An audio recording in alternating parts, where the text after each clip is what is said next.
biodiversidade e preservação. Esse é o tema da aula de hoje e eu sou a professora Rafaela Lima. Quando a gente fala de biodiversidade, a gente está descrevendo aí toda a riqueza, toda a variedade de seres vivos no planeta. Diversidade de animais, de plantas, de micro-organismos, fungos. E o Brasil é privilegiado por ser um local com grande diversidade das mais variadas espécies. Se eu tenho essa biodiversidade, se aqui no Brasil nós temos essa biodiversidade, isso vai repercutir diretamente na nossa vida. O uso, os benefícios que isso vai trazer. Só que é necessário uma série de cuidados para que não haja uma perda, uma redução ou até morte de uma série de espécies, ou seja, uma redução dessa biodiversidade. E muita coisa tem ameaçado essa biodiversidade. Por exemplo, poluição. Seja poluição de mares, de rios, de florestas, que levam à morte de uma série de espécies ou uma redução de populações. Ou seja, se eu reduzo, se eu tenho ali um grande lago com uma diversidade imensa de peixes, algas, micro-organismos, e eu começo a poluir esse lago, eu tenho essa perda. Eu tenho uma perda de biodiversidade. Uso excessivo dos recursos naturais. Nós precisamos dos recursos naturais. Nós precisamos das águas, por exemplo, do solo.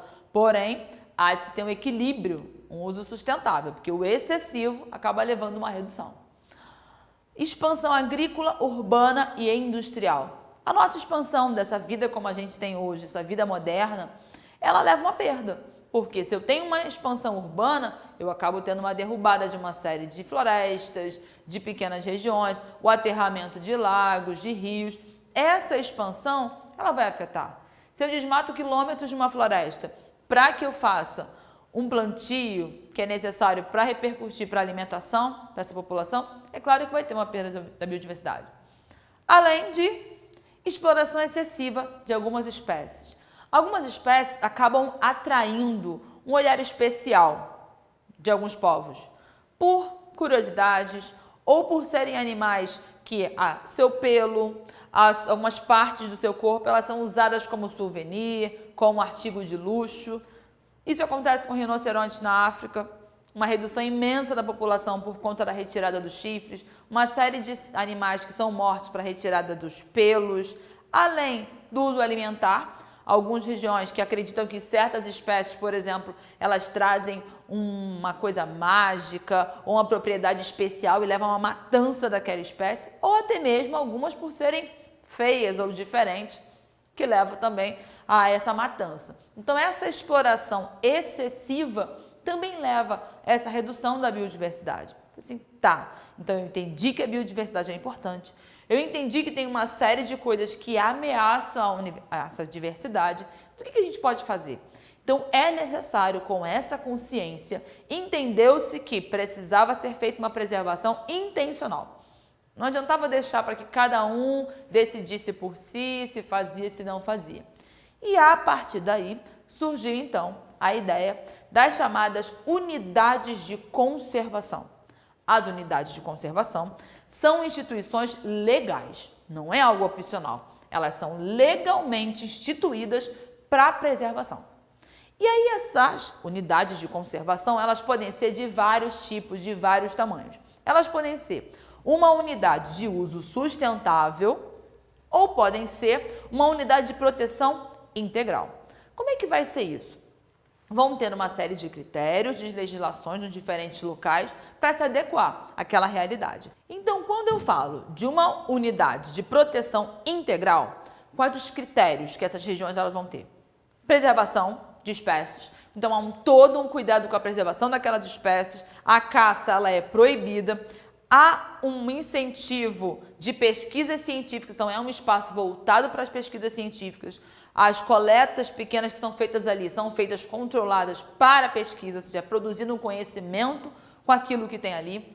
Além disso, são permitidas visitações, mas de uma forma controlada, dentro de princípios, de leis, seja com a função educacional para a universidade, para institutos de pesquisa, até mesmo para escolas, ou turismo, mas sempre de uma forma muito consciente. Na categoria Unidades de Proteção Integral, nós temos diferentes tipos. Listei alguns aqui para vocês. Reservas biológicas. Reservas biológicas, elas são regiões em que muitas vezes há uma limitação um pouco maior no que se refere a acesso de visitas e de turismo, e muitas vezes focadas em algumas espécies exclusivas.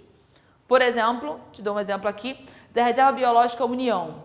É uma reserva que tem um olhar especial para uma espécie, o mico-leão dourado. Um outro exemplo, parques nacionais. Parques nacionais são áreas de grande extensão. Um parque nacional muito famoso aqui no Brasil é o Parque Nacional de Foz do Iguaçu. Então, um local que permite turismo, com todo o cuidado, com toda uma organização, onde há pesquisa científica também, grandes extensões de áreas que demandam todo o controle para que haja, de fato, essa proteção integral. Um outro exemplo, dentre mais alguns que a gente tem, os monumentos naturais. Devido a características peculiares daquelas regiões, às vezes montanhas, às vezes cânions, esses monumentos naturais, eles estão, então, reservados e tudo que tem ali no seu entorno. Então, as U6, unidades de proteção, as unidades de conservação, porém na modalidade de proteção integral, elas vão ter uma série de características. Agora, quando eu falo de uma UC, uma unidade de conservação, do tipo de uso sustentável, elas são voltadas para a preservação? Óbvio, a ideia é essa. Agora, elas acabam admitindo uma presença humana maior, às vezes populações que moram naquela região e sempre visando um uso sustentável, para que não haja, a gente não caia aqui novamente na expansão excessiva, seja agrícola, seja urbana. Exemplos de unidades de uso sustentável. A gente tem as APAs, áreas de proteções ambientais, que podem ser até áreas privadas ou áreas públicas, de diferentes tamanhos, às vezes são pequenas áreas. E aí tem todo um cuidado, tem uma legislação própria daquela região e, geralmente, há uma presença de recreação muito grande, possibilidade de visitação, com um pouco mais de liberdade, diferente do que acontece aqui nas de proteção integral. Florestas nacionais, grandes extensões, que admitem populações, especialmente populações mais antigas. Há também um incentivo, toda uma conscientização, um trabalho em relação a essas populações que ali estão. É o caso aí das florestas nacionais, grandes áreas. Reservas extrativistas são áreas de proteção, só que com um trabalho agrícola um pouco maior. Essa expansão agrícola, porém, de uma forma também sustentável. Tranquilo? Então, você entendeu o que é a biodiversidade, a importância das unidades de conservação, dessa legislação, desse cuidado e algumas diferenças entre esses dois grandes grupos? Então, fechamos a nossa aula de hoje e até a próxima. Tchauzinho!